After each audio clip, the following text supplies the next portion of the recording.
Hello, எல்லாருக்கும் வணக்கம். எல்லாரும் எப்படி இருக்கீங்க? நான் ரொம்ப நல்லா இருக்கேன். ஸோ இன்னைக்கு பார்த்தீங்கன்னா, ஒரு மண்டே ஈவினிங் vlog தான் நம்ம பார்க்க போறோம்.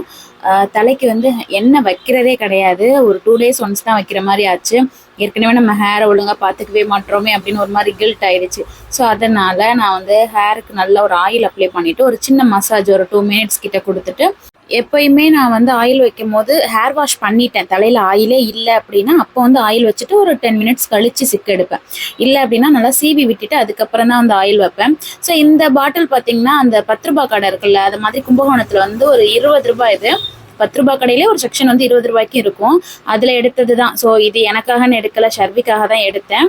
ஆனால் வந்து இது பாட்டிலில் நம்ம அந்த கேப் பார்த்தீங்கன்னா ஒரு கோம்ப் மாதிரி இருக்கா, அது வந்து நமக்கு ஒரு மசாஜர் மாதிரி ஒர்க் ஆகுது. ஸோ அதனால் இப்போ அதை நான் யூஸ் பண்ணிக்கிறேன் அப்பப்போ, அவ்வளோதான். ஸோ இந்த மாதிரி ஒரு கொண்டை போட்டாச்சு. ஆல்ரெடி ஒரு விளாகில் கூட சொல்லியிருப்பேன். ஸோ இது எப்படின்ட்டு பொறுமையாக போட்டு காட்டணும் அப்படின்னா சொல்லுங்கள், நான் தனி விளாகில் போடுறேன்னு. ஸோ தேவையில்லாத பொருள்லாம் நம்ம வீட்டில் எப்பயுமே இருக்கும்.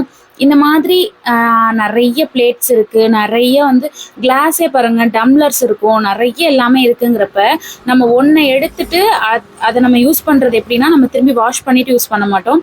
அப்படியே சிங்க் வந்து நிறைஞ்சிட்டே இருக்கும். ஸோ அதை கொஞ்சம் சேஞ்ச் பண்ணணுமே தான் நேற்று பாதி ஒர்க் பண்ணேன். நான் அதை சொல்லியிருப்பேன் சண்டே ரொட்டீனில். ஸோ இன்றைக்கி அதோட கண்டினியூட்டியாக இந்த மாதிரி பாத்திரம் சைடு வந்துட்டேன். நேற்று எல்லாமே வந்து என்ன பண்ணேன்னா, அந்த மளிகை ஜாமான் அந்த பொருள்லாம் இருக்கும் இல்லையா, அந்த பாட்டில்ஸ் அதெல்லாம் வந்து க்ளீன் பண்ணி வச்சேன். இன்றைக்கி வந்து இந்த சைடு வந்துட்டேன். நிறைய இது வந்து எக்ஸ்ட்ராஸ் தான். நம்ம வீட்டில் மொத்தமே ஒரு 5 பேர் தான் இருக்கோன்னா, ஒரு 10 பேருக்கு உள்ள அளவுக்கு திங்ஸ் இருக்குது. இது பார்த்திங்கன்னா சாதம் வடித்த கஞ்சி வந்து கொஞ்சம் எடுத்து வச்சேன். ஷர்விக்கு ஈவினிங் எண்ணெய் தேய்ச்சி விடலாம். எப்பவுமே சாட்டர்டே சண்டே விட்டுருவேன். மழை பெஞ்சதுனால நான் அவளை விட்டாச்சு. காலையில் பார்த்திங்கன்னா பட்டாணி கூட இதுவுமே நம்ம வேக வச்சுருந்தோம். பட் எதுவுமே செய்யலை. ஈவினிங் அவளுக்கு ஏதாவது ஒரு ரெசிபி செய்யலாம் அப்படின்னு சொல்லிட்டு இதை எடுத்திருக்கேன். இது நல்லா மசிச்சுக்கிறேன். நான் வந்து இந்த வெசல்ஸை பற்றி சொல்லணும், அந்த க்ளீன் பண்ணுறதை பற்றிங்கிறதுனால இதை கொஞ்சம் ஃப்ளோவில் சொல்லிடுறேன். இதுக்கான ஒரு தனி ஷார்ட்ஸ் கொடுக்குறேன். ஸோ பார்த்து செய்யணுன்றவங்க கண்டிப்பாக ட்ரை பண்ணி பாருங்கள், நல்லாவே இருந்துச்சு. ஸோ உருளைக்கிழங்கு வந்து நல்லா மசிச்சு விட்டுட்டு 2 ஸ்பூன் அளவுக்கு கார்ன்ஃப்ளவர் போட்டுக்கோங்க, 2 ஸ்பூன் அளவுக்கு மைதா சேர்த்துக்கிட்டேன். கொஞ்சமாக சால்ட்டு சேர்த்துட்டு நமக்கு வந்து எந்த ஷேப்பில் வேணுமோ நல்லா பெனஞ்சிடணும். பெனஞ்சிடுச்சு எந்த ஷேப்பில் வேணுமோ நம்ம வந்து ஒரு பால் மாதிரியோ இல்லை வந்து எப்படி வேணாலும் நம்ம பண்ணிக்கலாம். பட் வந்து எனக்கு இது செஞ்சு பார்த்ததுல இது கொஞ்சம் பிசு பிசுன்னு இருக்கிற மாதிரி இருக்கும். லைட்டாக நீங்கள் வந்து ஆயில் தேய்ச்சிக்கோங்க. இது நான் ஃபஸ்ட் டைம் தான் பண்ணுறேன். ஸோ எந்த ஐடியாவும் எனக்கு கிடையாது. ஸோ நெட்டை பார்த்து எப்பயோ பார்த்தது ஞாபகம் இருந்துச்சு. ஸோ அதை மாதிரி பார்த்துருந்தேன். இதில் கொஞ்சம் ஆயில் சேர்த்துட்டோன்னா நமக்கு வந்து அந்த ஷேப்லாம் கொடுக்கறதுக்காக இருக்கட்டும், கையில் வந்து ஒட்டாமல் இருக்கிறதுக்கு பெட்டராக இருந்துச்சு. ஸோ நான் இதை ஒரு மூடி வச்சுட்டு கொஞ்சம் ஒரு 1/2 hour கழிச்சு தான் பண்ண போகிறேன். நம்ம இமீடியட்டாக பண்ணுறதாலும் ஓகே, நான் ஷர்வி வரத்துக்கு ஒரு 10 மினிட்ஸ் முன்னாடி கொஞ்சம் சூடாக பண்ணி கொடுத்துக்கலாம் அப்படிங்கிறதுக்காக மூடி வச்சுட்டேன். இந்த கேப்பில் வந்து வீட்டில் நமக்கு கொய்யாக்காய் காய்ச்சது இல்லையா, ஸோ அதுலேருந்து ஒன்று எடுத்து நான் சாப்பிட்றதுக்காக எடுத்திருக்கேன். நிறைய பேர் வந்து இதில் சாட் மசாலா அதெல்லாம் போட்டு சாப்பிடுவாங்க. பட் நான் லைட்டாக சால்ட் போடுவேன். அதுவும் எனக்கு தோணுனா, இல்லை அப்படின்னா ஃப்ரெஷ்ஷாக சாப்பிட்டு விட்டுருவேன். ஸோ என்னென்னா, இந்த உருளைக்கிழங்கு பண்ணும் போது நான் எதுவுமே அதில் சேர்க்கல மசாலாஸ்லாம். அதுக்கு மேலே நம்ம அடுத்து என்ன பண்ணணும் அப்படின்னா, இது எந்த ஷேப்பில் வேணுமோ அதை தேய்ச்சிட்டு நம்ம வந்து பிரெட் க்ரம்ஸ் இருக்கும்ல, அது வந்து போட்டு பெரட்டிக்கணும். கார்ன்ஃப்ளவர் மாவில் வந்து கொஞ்சம் லைட்டாக பட்டுட்டு டிப் பண்ணிவிட்டு அகைன் வந்து அந்த பிரெட் க்ரம்ஸில் பண்ணிக்கணும். பட் பிரெட் இல்லைங்கிறதுனாலே அந்த க்ரம்ஸ் இல்லை. ஸோ வந்து நான் ரஸ்க் எடுத்துக்கிட்டேன். ஸோ அதை நான் அது மாதிரி சாரில் போட்டு பவுடர் பண்ணி சேம் மெத்தட் ஃபாலோ பண்ணிட்டேன். இதில் நான் என்ன சொல்லணும்னு நினைக்கிறேன்னா, இது குழந்தைங்களுக்கு ஷர்விக்கு ஓகே. கொஞ்சம் பெரியவங்க பிள்ளைங்க இருக்காங்க, காரம் சாப்பிடுவாங்க அப்படின்னா நீங்கள் அந்த மாவு சேர்க்கும் போதே மிளகாத்தூள், மஞ்சள் தூள், இல்லை வந்து சாட் மசாலா, ஏதாவது மசாலா ஐட்டம் சேர்த்திங்க அப்படின்னா கொஞ்சம் இதாக இருக்கும். இது வந்து எப்படின்னா ரொம்ப ப்ளைனாக இருந்த மாதிரி இருந்தது. நம்ம கெச்சப் தொட்டு தான் சாப்பிடுவோம், இருந்தாலுமே ரொம்ப கொஞ்சம் ப்ளைனாக இருக்குது. நீங்கள் காரத்துக்கு ஏதாவது சேர்த்துக்கலாமோ அப்படிங்கிற மாதிரி எனக்கு தோணுச்சு. ஸோ இதை வந்து அப்படியே நம்ம டீப் ஃப்ரை பண்ணி எடுத்துட்டோம்னா நமக்கு வந்து நல்லா கிறிஸ்பியாக நல்லாயிருக்கு. ஸோ காரம் இல்லையே தவிர டேஸ்ட்லாம் நல்லாயிருக்கு. ஸோ ட்ரை பண்ணி பாருங்கள். இந்த வெசல்ஸ் வந்து நான் க்ளீன் பண்ணுறதை பற்றி சொன்னேன்ல, இது வந்து ரீசெண்டாக தான் நான் ஸ்டார்ட் பண்ணியிருக்கேன். கிட்டத்தட்ட ரீசெண்ட் கூட சொல்ல முடியாது, மார்ச் மந்த்லேருந்து வந்து என்னோடய ரூம் க்ளீன் பண்ணுறது, என்னோடய வார்ட்ரூப் செட் பண்ணுறது, ஸோ இதை மாதிரி ஒன்றா நான் ஃபாலோ பண்ணிவிட்டு இப்போ கிச்சன் சைடு வந்திருக்கேன். ஸோ இது எந்த அளவுக்கு சூட் ஆகும், எவ்வளோ நாள் எடுக்கும் அப்படின்றதே தெரியல. ஸோ எனக்கு தெரிஞ்சு லைஃப் லாங் இது வந்து கண்டினியூட்டியாக பண்ணிகிட்டே இருந்தால் மட்டும்தான் இது வந்து க்ளீனாக நீட்டாக இருக்கும் போல். நான் பெருசாக வந்து இந்த சைடு வந்து க்ளீனிங் பர்பஸ் அந்த மாதிரிலாம் வரமாட்டேன். ஸோ பண்ண அம்மா அப்படி தான் பண்ணிகிட்டு இருப்பாங்க, இல்லை ரோஷினி பண்ணுவா. எனக்கு வந்து என்னென்னா இப்போ கொஞ்சம் ரீசெண்டாக அந்த வார்ட்ரூப் செட் பண்ணுறதா இருக்கட்டும், இல்லை வந்து இந்த மாதிரி க்ளீனிங் பண்ணிவிட்டு பார்க்கும்போது ஒரு ஹாப்பினஸ் வருது இல்லையா, ஸோ அதை பார்க்க நல்லாயிருக்கு. ஸோ நம்ம வந்து முடிஞ்ச அளவுக்கு மெயின்டைன் பண்ணுவோம். டீப் க்ளீனிங்கிறது வந்து ஒரு மந்த்லி 2 times பண்ணால் கூட போதும் அப்படின்னு நான் நினைக்கிறேன். மற்றபடி நம்ம ரெகுலராக க்ளீன் பண்ணிகிட்டே இருக்கோம் அப்படின்னா நல்லாயிருக்கும்.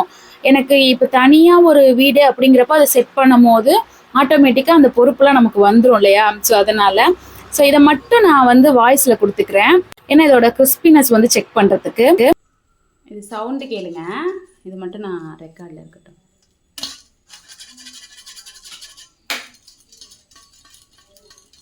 நானும் ஷர்வி மொத்தம் ஒரு 5 பீஸ் கிட்ட தான் வந்துச்சு.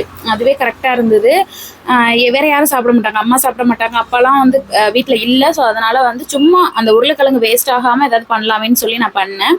அடுத்து பார்த்தீங்கன்னா ஈவினிங் டைம் இல்லையா, சர்விக்கு ஸ்நாக்ஸ் முடிச்சாச்சு. அவளுக்கு அந்த ஸ்நாக்ஸ்லாம் கொடுத்தாலே ஹாப்பி ஆகிடுவா, ஜாலியாக வந்து கொஞ்சிட்டு கொள்ளாவிட்டு இருப்பா. இடையில கூட கொஞ்சம் சேட்டை பண்ணி அந்த வீடியோவில் கிளிப் வந்து ஜாயின் ஆயிருக்கும். ஸோ வாசல் தெளிச்சு குழம்பு எல்லாமே நாங்கள் போனால் அவள் ஃப்ரெண்ட்ஸோட விளையாடிட்டு இருந்தா.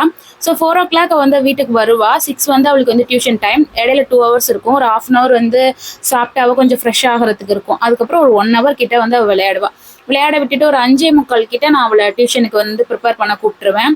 காஃபி சம்டைம்ஸ் குடிப்பா, இல்லை அப்படின்னா இல்லை. ஸோ வீட்டில் வந்து இன்னைக்கெல்லாம் சும்மா சிம்பிளான கோலம் போட்டுக்கலாமே அப்படிங்கிற மாதிரி தான் நான் போடுவேன். கடை வாசலில் எப்பயுமே குட்டி கோலம் தான் போடுவேன்.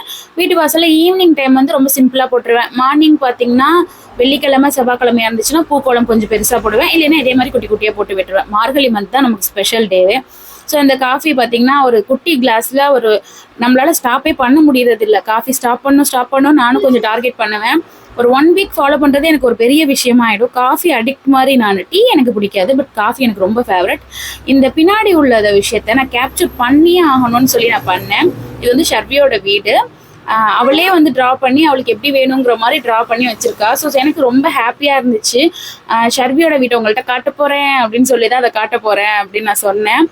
ஃபர்ஸ்ட் அதில் ஒரு சிலது எனக்கே புரியல. அப்புறம் அவள் தான் சொன்னேன், இது டிவி, இது வந்து டைனிங் டேபிள், இது வந்து டபுள் டோர் ஃப்ரிட்ஜு, இது வந்து ஃபோட்டோஸ், இது வந்து ஷோஃபா, அது மாதிரி கிச்சன் எல்லாமே வரைஞ்சிருக்கா பாருங்க. அவளுக்கு வந்து இந்த மாடி அது மாதிரி வரைய தெரியல, கூரை மாதிரி வரைஞ்சி அதுக்கு மேலே ரூம்ஸ் அது மாதிரி செட் பண்ணியிருக்கா. ஸோ பார்க்க ரொம்ப க்யூட்டாக இருக்குது. இந்த அவளுக்குள்ளேயும் ஒரு ஆசை இருக்கும் இல்லையா? ஸோ அதுதான் இது. அடுத்து நைட்டுக்கு பார்த்தீங்க அப்படின்னா சட்னி செய்யணும். எப்பொழுதும் ஆஸ் யூஷுவல் ஒரே மாதிரி இருக்கே அப்படின்னு சொல்லிட்டு கொய்யாக்காய் சட்னி ட்ரை பண்ணலாம் அப்படின்னு சொல்லி ட்ரை பண்ணுறேன். இதுவுமே ஃபர்ஸ்ட் டைம் தான் ட்ரை பண்ணுறேன். வீட்டில் கொய்யாக்காய் இருக்குது, ஸோ ட்ரை பண்ணி பார்க்கலாம் அப்படின்ற மாதிரி ஐடியா தான். கடலப்பருப்பு மட்டும் கொஞ்சம் லைட்டாக பொரிஞ்ச உடனே போதும். அடுத்து வந்து அதில் கொய்யாக்காய் போட்டுருணும், அதில் எந்த சீடும் இருக்கக்கூடாது அப்படின்னு சொல்லியிருந்தாங்க. ஸோ எல்லாமே நான் மேக்ஸிமம் ரீல்ஸோ இல்லை இன்ஸ்டா ஃபேஸ்புக் இதை மாதிரி பார்த்து தான் அந்த ரெசிபி செய்வேன். ஒரு சிலது மட்டும்தான் நான் ஓனாக செய்வேன். ஸோ நானே செஞ்சது அப்படின்லாம் வந்து போய் சொல்ல விரும்பலை. ஒரு சிலது அம்மா சொல்லுவாங்க, அந்த மாதிரி செய்வேன். மற்றபடி இது மாதிரி கொஞ்சம் டிஃப்ரெண்ட்டாக ட்ரை பண்ணணும் அப்படின்னா நானே வந்து இந்த மாதிரி ஏதாவது ரீல்ஸில் பார்த்த ஞாபகங்கள் இருக்கும். ஸோ அதை வச்சு அதில் எக்ஸ்ட்ராஸாக வந்து நானும் ஆட் பண்ணிக்கிறது தான். ஸோ இதுலேயுமே வந்து அவங்க சொன்ன மெத்தடில் வந்து ஜீரகம் அதெல்லாம் போட்டிருந்தாங்க. பட் எனக்கு அந்த ஃப்ளேவர்லாம் வேண்டாம் அப்படின்னு சொல்லி ஸ்கிப் பண்ணிவிட்டு கடலப்பருப்பு அது மாதிரி நானாக கொஞ்சம் மாற்றிக்கிட்டேன். கொத்தமல்லி இதெல்லாம் நானாக மாற்றிக்கிட்டேன். ஸோ எந்த அளவுக்கு வரப்போகுதுன்னு தெரில. ஸோ பார்த்துக்கலாம் அப்படிங்கிற மாதிரி தான் அது பண்ணேன். பட் உண்மையிலே டேஸ்ட் வந்து கண்டே பிடிக்கல. அந்த ஃப்ளேவர்ஸ் வந்தோ எதுவுமே கண்டே பிடிக்கல. நம்ம கொஞ்சம் காரம் அதிகமாக வச்சுக்கிட்டோம்னாலே போதும், டேஸ்ட்டு சூப்பராக இருக்குது. இது வந்து ஆற வைக்கிறதுக்கு எனக்கு டைம் இல்லை. ஸோ அதனால் ஃபேன் கீழே வச்சுட்டேன். நான் வந்து நல்ல லாங் வீடியோஸ் இப்போ ரீசெண்டாக போட்டுட்ருக்கேன். ஸோ அந்த மாதிரி வீடியோ வேணுமா? சில பேருக்கு வந்து குட்டியாக கிறிஸ்பியாக இருக்கணும்னு நினைப்பீங்க. ஸோ அந்த மாதிரி வேணுமான்னு எனக்கு தெரியல. ஸோ ரெண்டுமே மிக்ஸ் ஆகி வரும். அது மாதிரி பிளாக்ஸ் மட்டுமே வருதுன்னு கிடையாது. சீக்கிரமே வந்துட்டு ஷாப்பிங் வீடியோ அது மாதிரி எல்லாமே மிக்ஸ் ஆகி தான் வரும். ஸோ எல்லாருக்கும் பிடிக்குமான்னு எனக்கு தெரியல. ஸோ எல்லா சப்ஸ்கிரைபர்ஸுமே நம்மள்ட்ட இருக்காங்க. ஸோ அதனால் மிக்சிங் வீடியோவாகவே நம்மக்கிட்ட வரும். ஸோ குக்கிங் வீடியோ வரும், vlog வரும், ஸோ இது மாதிரி ரொட்டீன்ஸ் வீடியோஸ் வரும். ஸோ எல்லாருமே வந்து பாருங்கள். ஸோ உங்களுக்கு எது பர்சனலாக பிடிக்குங்கிறத கமெண்ட் பண்ணுங்கள். ஸோ 2 இட்லி வச்சு இந்த சட்னி வச்சு அவள்கிட்ட கொடுத்துட்டேன், ஷர்வி கண்டுபிடிக்கிறாளான்னு பார்க்கலான்னு. ஸோ அவள் என்ன சொல்கிறாங்கிறதையும் நீங்களே பாருங்கள். ஏதாவது கொஞ்சம் டிஃப்ரெண்ட்டாக பண்ணி கொடுத்துட்டே இருக்கோம் அப்படின்னா கண்டிப்பாக வந்து பிள்ளைங்க வந்து சாப்பிட்ருங்க. ஷர்விட்ட நான் எதுவுமே சொல்லலை, எப்படி இருக்குன்னு மட்டும் கேட்டேன். ஸோ அவள் நல்லா இருக்கு அப்படின்னு சொல்லிட்டா. ஸோ என்னன்னு கண்டுபிடி அப்படிங்கிற மாதிரி மட்டும் சொன்னேன். ஸோ இன்னைக்கு அவளுக்கு நானே ஊட்டி விடணும் அப்படின்னு சொன்னான். அது என்னைக்காச்சும் ஒரு நாள் அவங்க ஆசைப்படுறது தானே. ஸோ அவங்களுக்கு தோணும் இல்லையா, அம்மா ஊட்டி விடணும், அந்த மாதிரி மைண்ட் இருக்கு அப்படின்னா நான் கண்டிப்பாக வந்து செஞ்சிருவேன். மற்ற நாள் அவளே சாப்பிட்ருவேன், எனக்கு எதுவும் ப்ராப்ளம்லாம் இருக்காது. ஸோ அவளோட ரிவ்யூ நம்ம கேட்கலாம். இது என்ன சட்னி அப்படின்னு கண்டுபிடி பார்ப்போம். அதான் நீ சொல்லுவேன்னு தெரியும். ஆனா இது என்ன சட்னி? இது நல்லா இருக்கா, நல்லா இல்லையா? சூப்பரா இருக்கா? கடம்பு சட்னி மாதிரி இருக்கா? கொய்யாக்காய் சட்னி. உண்மையா உண்மையா உண்மையா உண்மையா உண்மையாடா? அது கொஞ்சமா கொய்யாக்காய் சேர்க்கணும். நான் நம்பிட்டேன். அண்ட் நம்ம vlog கண்டினியூ பண்ணி பார்க்குற எல்லாருக்குமே தேங்க்ஸ். முக்கியமாக 2 ஃபுட் கலரில் சேலஞ்ச் வந்து கேட்டிருக்காங்க. ஸோ கண்டினியூஸாக அதை நம்ம பண்ண முடியாது இல்லையா? ஸோ வீக்லி ஒன்ஸ் நம்ம பண்ணலாம். ஃபுட் சேலஞ்ச் மட்டுமே பண்ண வேணாமேன்னு சொல்லி தான் இடையில நான் பண்ணுறேன். ஸோ வீக்லி ஒன்ஸ் நெக்ஸ்ட் வீக்கில் வந்து நான் கண்டிப்பாக அது பண்ணுறேன். இது நெக்ஸ்ட் டே மார்னிங் செவ்வாய்க்கிழமைக்காக இது நான் ஊற வச்சுருக்கேன் ஹேர் கேருக்கு. ஸோ அதோட டீட்டெயில்ஸ் வந்து நான் நெக்ஸ்ட் vlogல வந்து கண்டினியூ பண்ணுறேன். ஏன்னா வந்து இந்த vlogல வந்து நான் என்னென்ன ஊற வச்சுருக்கேன் அப்படிங்கிறது வந்து கண்டினியூவாக சொன்னால் தான் உங்களுக்கும் புரியும் இல்லையா? அதனால் இது வரைக்கும் பார்த்து சப்ஸ்கிரைப் பண்ணி சப்போர்ட் பண்ணுற எல்லாருக்குமே ரொம்ப ரொம்ப தேங்க்ஸ். நெக்ஸ்ட் வேற ஒரு வீடியோவில் வந்து பார்க்குறேன். Until then, bye from Kirti.